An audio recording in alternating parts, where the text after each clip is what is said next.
ತಿರುಪತಿ ಪ್ರಸಾದದಲ್ಲಿ ಕಲಬೆರಕೆ ವಿವಾದಕ್ಕೆ ಸಂಬಂಧಿಸಿದಂತೆ ನಾಳೆಯಿಂದ 3 ದಿನಗಳ ಕಾಲ ಮಹಾಶಾಂತಿಯಾಗ ನಡೆಸಲು ಟಿಟಿಡಿ ನಿರ್ಧರಿಸಿದೆ. ನಾಳೆಯಿಂದ ಶುದ್ಧಿಗೊಳಿಸುವ ಪ್ರಕ್ರಿಯೆ ನಡೆಯಲಿದೆ. ಈ ಯಾಗದಲ್ಲಿ ವೇದ ವಿದ್ವಾಂಸರ ಜತೆ ಋತ್ವಿಜರು ಸಹ ಭಾಗಿಯಾಗಲಿದ್ದಾರೆ. ಇದರ ನಡುವೆಯೇ ಟಿಟಿಡಿಯಿಂದ ಹೆಚ್ಚುವರಿ ನಂದಿನಿ ತುಪ್ಪಕ್ಕೆ ಬೇಡಿಕೆ ಬಂದಿದೆ. ಹೆಚ್ಚುವರಿ ತುಪ್ಪ ನೀಡುವಂತೆ ಕೆಎಂಎಫ್ಗೆ ಟಿಟಿಡಿ ಮನವಿ ಮಾಡಿದೆ. ಬೈಕ್ಗೆ ಹಿಂಬದಿಯಿಂದ ಟ್ಯಾಂಕರ್ ಡಿಕ್ಕಿ ಹೊಡೆದ ಪರಿಣಾಮ ಸಂಭವಿಸಿದ ಅಪಘಾತದಲ್ಲಿ ಮಹಿಳೆ ಸೇರಿ ಇಬ್ಬರು ಸ್ಥಳದಲ್ಲೇ ಸಾವನ್ನಪ್ಪಿರುವ ಘಟನೆ ತುಮಕೂರು ತಾಲೂಕಿನ ತಿಮ್ಮರಾಜನಹಳ್ಳಿ ಬಳಿ ನಡೆದಿದೆ. ಬೈಕ್ನಲ್ಲಿದ್ದ ತೇಜಸ್ವಿನಿ ಹಾಗೂ ರಂಗನಾಥ್ ಸ್ಥಳದಲ್ಲೇ ಸಾವನ್ನಪ್ಪಿದ್ದಾರೆ.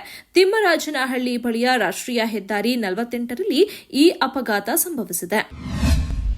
ಕ್ವಾಡ್ ಶೃಂಗಸಭೆಯಲ್ಲಿ ಭಾಗವಹಿಸಲು ಭಾರತದ ಪ್ರಧಾನಿ ಮೋದಿ ಅವರು 3 ದಿನಗಳ ಅಮೆರಿಕ ಪ್ರವಾಸ ಕೈಗೊಂಡಿದ್ದಾರೆ.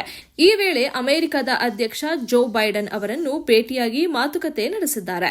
ಈ ಕುರಿತು ಸಾಮಾಜಿಕ ಮಾಧ್ಯಮ ಎಕ್ಸ್ನಲ್ಲಿ ಮಾಹಿತಿ ನೀಡಿರುವ ಪ್ರಧಾನಿ ಮೋದಿ, ಸಾಂಸ್ಕೃತಿಕ ಬಾಂಧವ್ಯವನ್ನು ಮತ್ತಷ್ಟು ಗಟ್ಟಿಗೊಳಿಸುವುದು ಮತ್ತು ಸಾಂಸ್ಕೃತಿಕ ಆಸ್ತಿಗಳ ಅಕ್ರಮ ಕಳ್ಳಸಾಗಣೆ ವಿರುದ್ಧ ಹೋರಾಟಗಳನ್ನು ದೃಢಗೊಳಿಸುವ ನಿಟ್ಟಿನಲ್ಲಿ ಭಾರತಕ್ಕೆ 297 ಬೆಲೆ ಬಾಳುವ ಪ್ರಾಚೀನ ವಸ್ತುಗಳನ್ನು ಹಿಂತಿರುಗಿಸಲಿರುವ ಅಮೆರಿಕ ಸರ್ಕಾರ ಮತ್ತು ಅಧ್ಯಕ್ಷ ಜೋ ಬೈಡನ್ ಅವರಿಗೆ ಕೃತಜ್ಞತೆ ಸಲ್ಲಿಸುತ್ತೇನೆ ಎಂದು ತಿಳಿಸಿದ್ದಾರೆ.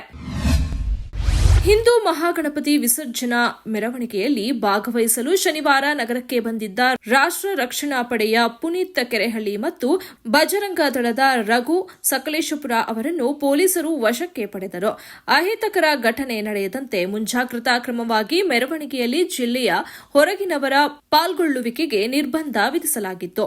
ನಿರ್ಬಂಧದ ಮಧ್ಯೆ ಮೆರವಣಿಗೆಯಲ್ಲಿ ಭಾಗವಹಿಸಲು ಬಂದಿದ್ದ ಇಬ್ಬರನ್ನು ವಶಕ್ಕೆ ಪಡೆಯಲಾಗಿದೆ ಎಂದು ಪೊಲೀಸರು ತಿಳಿಸಿದ್ದಾರೆ.